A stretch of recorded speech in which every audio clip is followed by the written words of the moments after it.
If there's one mystery in GTA 5 that really crosses the line from satire into downright unsettling territory, it's the case of Leonora Johnson. Unlike many other mysteries in GTA 5, we're not talking about aliens, ghosts, or some wild theory here. We're talking about a brutal murder and a massive cover-up with a confession hidden away for decades, one that can be uncovered and bring all the revenge to light. A mystery that was purposely buried to hide some big names rotten to the core in Vinewood. And today, with the help of Detective Franklin Sherlock Black Holmes, we're going to dig up this story from start to finish.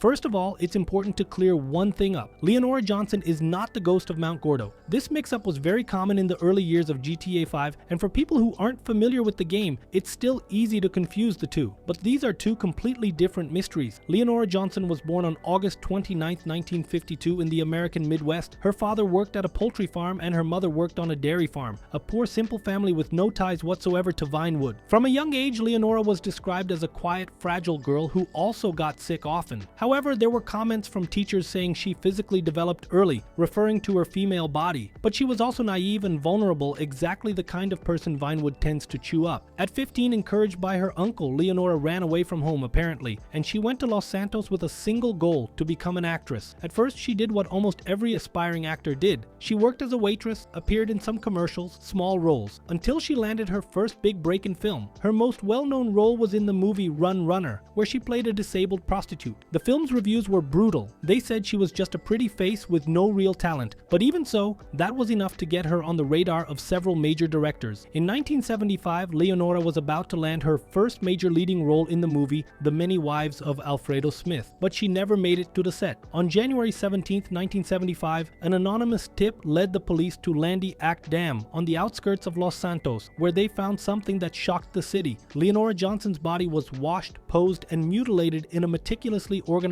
way. It wasn't just a murder, it was a setup. Her head had been removed and placed the opposite way from her body. Her hands and feet were cut off and swapped. Part of her thigh was sliced with the word ham carved into it, basically meaning ham, and a star was burned onto her back with cigarette marks. Everything pointed to the killer wanting this to be seen as art. And the same person who made the anonymous call to the police also called the reporters. Because of that, reporters got to the scene before the police, trampling over evidence. They destroyed any real chance for a proper forensic investigation. It's important to make clear that the killer's intention wasn't just to destroy the evidence by bringing the reporters in. It was to give the case massive visibility, making sure it was widely broadcasted at the time. And as expected, the media turned that crime into a spectacle. The autopsy showed signs of prolonged torture, abuse, and surgical precision in some parts of the crime. And if that wasn't enough, the killer kept taunting her family for years. They received letters, phone calls, and Leonora's personal belongings. And on the anniversary of her murder, a package arrived containing her lips, and the crime was never officially solved. According to several theories, Rockstar was directly inspired by the real case of Elizabeth Short, the Black Dahlia, murdered in Los Angeles in 1947. Same city, same brutality, same media circus, so to speak, and the same cover-up. And if Rockstar really did take inspiration from this case, they didn't recreate the crime just for shock value. They recreated it as a critique of real life, at least that's my take. It's nothing confirmed, Rockstar has never commented on it, but everything points to it being inspired by that real case. Back to the game, decades later, the topic heats up again in 2013, right after a statement from Solomon Richards' son, Ira Richards. He publicly revealed that his grandfather, David Richards, on his deathbed, knew something about Leonora Johnson's death and that a confession letter was out there somewhere in Los Santos. This statement happens on the Weasel News radio during the game's early missions. Solomon Richards denies any family involvement in the matter. Breaking news. A breakthrough in the notorious Leonora Johnson case. Since 1975, the brutal murder and dismemberment of starlet Leonora Johnson has remained unsolved and captivated conspiracy theorists. Now, there may be a breakthrough. Ira Richards, vice president of marketing at Richards Majestic and grandson of movie mogul David Richards, told a reporter that his grandfather claimed to have destroyed a confession letter in the weeks before his death. Mr. Richards Sr. passed away last year at the age of 103. His son, Solomon Richards, has run the family studio since 1978 and told reporters he knew nothing beyond the fact his son was a moron and his father was delusional. Breaking news. Still no breakthrough breakthrough in the Leonora Johnson case, amateur sleuths continue their search. Following the news that a confession letter was destroyed by movie mogul David Richards, crime obsessives and amateur detectives are trying to discover who killed Leonora Johnson in a bloody and unsolved murder nearly 40 years ago. The starlet was hacked to death in a murder many believe was covered up. Now the long cold case is getting warm. This reignites the hunt for Leonora Johnson's killer. It was such a famous case back then that she even got a star on the Walk of Fame. Even the authorities still talk about it today. During an episode of the series The Underbelly of Paradise, Steve Haynes also mentions Leonora's murder, making it clear just how huge the impact of this case was and the influence it still has up to 2013. This is the town that made mass murder into nostalgia. Of course, to become truly popular, your murder has to be both unsolved and gruesome. In a town full of alien spotters, adults dressed as zombies, and entertainers dressed as cartoon characters, it takes something particularly awful to really catch people's attention.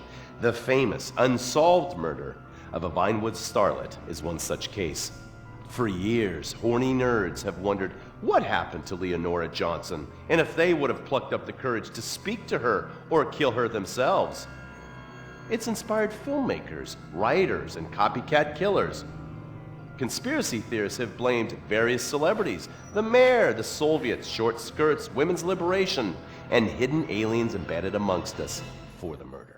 After hearing the news on the radio or Steve Haynes talking about the case on TV, we find out there's a website called WhoKilledLeonoraJohnson.com, created by Jeff Campion. He presents himself as an amateur detective obsessed with the case, claiming to have lost 2 marriages and an entire career just because of this obsession. But it quickly becomes clear that Jeff isn't after justice. He's somehow romanticizing the tragedy. That's because the site works almost like a twisted shrine. It retells Leonora's life in great detail, posts disturbing photos, and even lists all the possible suspects.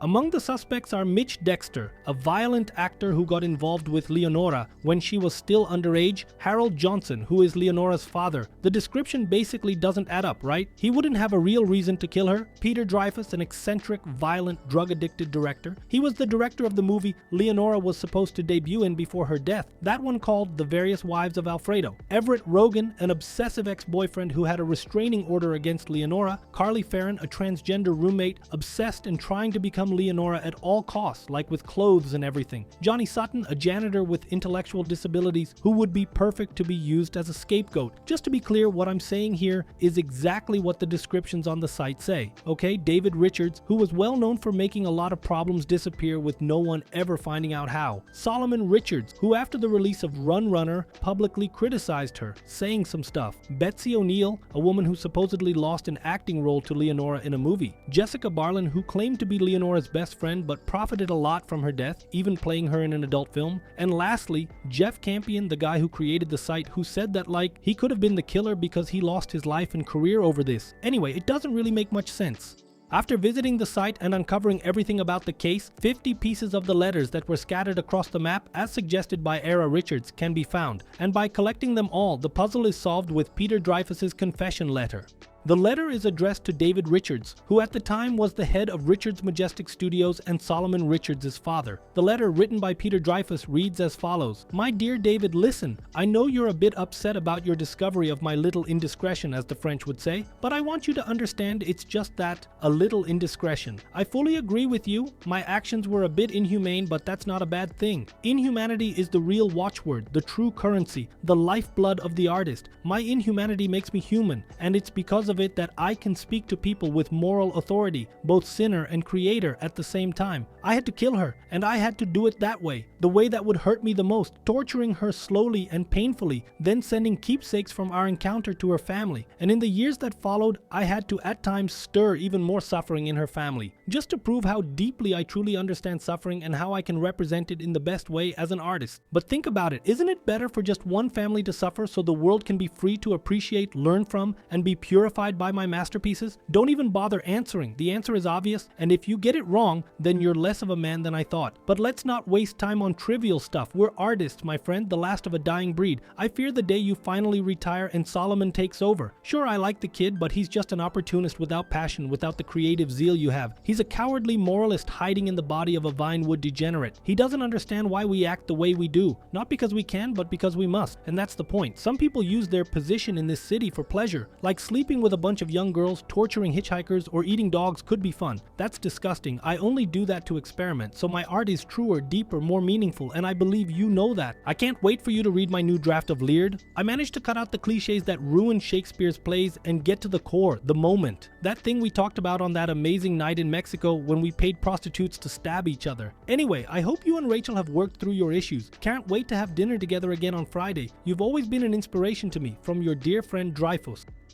And here come some important points about the letter. Dreyfus throughout this letter never shows any regret. Unlike Fred Quincy's letter, which is part of another mystery within GTA 5, this isn't some kind of apology. It's a pure display of this guy's ego and psychopathy. He not only confesses to the brutal murder of Leonora Johnson, but also admits that he kept torturing her family years later. The letter reveals that this guy has a completely twisted mindset. He believes that other people's suffering and the cruel acts he inflicts on them are justified because they serve his art, and he drags David Richards into this letter, suggesting they both have been involved in disturbing situations together, like that event in Mexico where they paid prostitutes to stab each other. So yeah, this is a classic psychopath speech, protected by power, convinced he's actually right. So David Richards, faced with the confession, destroyed the original letter to protect himself and one of his own. But years later, when David Richards' grandson confirms this in an interview, Franklin Sherlock Black Holmes steps in and manages to find all the fragments of the confession letter. After putting all the pieces together and reading the full letter, a mission is unlocked at Peter Dreyfus's house, up in the Vinewood Hills. Dreyfus is there, old, meditating, still calling himself an artist. And in that brief conversation with Franklin, you get a clear sense of Dreyfus's twisted mind and how he sees himself above everyone else. The game doesn't force you to kill him, but it makes the canonical ending pretty clear. I said it, you Peter Dreyfus. Who are you? You want an autograph? No offense, but I'm not reading any screenplays. Huh? I mean, you're from the hood, right? You don't want to pick up the guns, because, like, if you pick up the guns, everybody dies. It's tragedy, pathos, tedium. I'm bored. Unless, you know, you're here to copulate. I'm here to what? People, they want to consume me. They always have. To touch the hem, you know, so to speak. And who's to hold that against them? I don't. Oh, what time is it? I got a few minutes before my colonic, you know, if you want to suck me off, I wouldn't mind. Motherfucker, do I look like I'm here to suck you off? I don't know what you're here for, chum. You're like some barely credible deus ex machina sent here by random chance in order to challenge my impending divinity. Man, I don't know what the fuck you just said, but guess what? I'm here for this, chum. Hey, what's this about? Do you know her? Security? What's her name? Security, this guy's trying to rape me! Leonora Johnson. It's not what you think. The one who parents you fucked over after you killed her just because you could. How much you want? How much money you want? I got enough motherfucking money, homie. I'm famous. Fuck you! I can do whatever I want. Those are the rules, civilian! And Franklin becomes the justice that Los Santos and Leonora Johnson's family never had. I'm an artist. I'm not bound by the petty law. Where the hell's my car? Dreyfus, get the fuck back here! Go to hell, you ignoramus! Do you want to die slow like she did? I have the body of a 25-year-old. I will outrun you any day. This is just the blind moralizing of the proletariat. Art is suffering. Shit! I don't expect a man of your limited education to understand. Without darkness, there is no light. Don't you understand anything? She died so millions of others could experience truth through my art. To understand pain, it must be administered as well as felt. Then I'm about to understand it real good then. Just get the hell away from me! Why do you care? You weren't even born! It was the 70s! Things were different! I barely remember it. Is anybody... Hey, why didn't you look where you were Do something! Don't any of you people know who I am? Call the police! Actually, no, don't call the police! The Leonora Johnson mystery isn't about who killed her, it's a reference to real life, how tragedies happen, how the media exploits other people's suffering, and how the powerful and influential think and protect themselves. It's a mystery that, from my point of view, is worth the effort. Even though the collectible that unlocks the final mission is a big one, it's totally worth it for the satisfaction of revenge. So if you haven't done this mystery in the game yet, go ahead and give it a shot, you're gonna enjoy it. And if you want to see more videos like this, click right here next to the yellow arrow to check out the conclusion of other murders in GTA 5, including the one with David Richards. It's a mystery that also has a full ending and gives you a reward at the end. That's it guys, this is today's video, I hope you enjoyed it. Your like and subscription really make a difference in recommending this video, so if you can, I appreciate it. Big hugs to everyone, and I'll see you in the next video.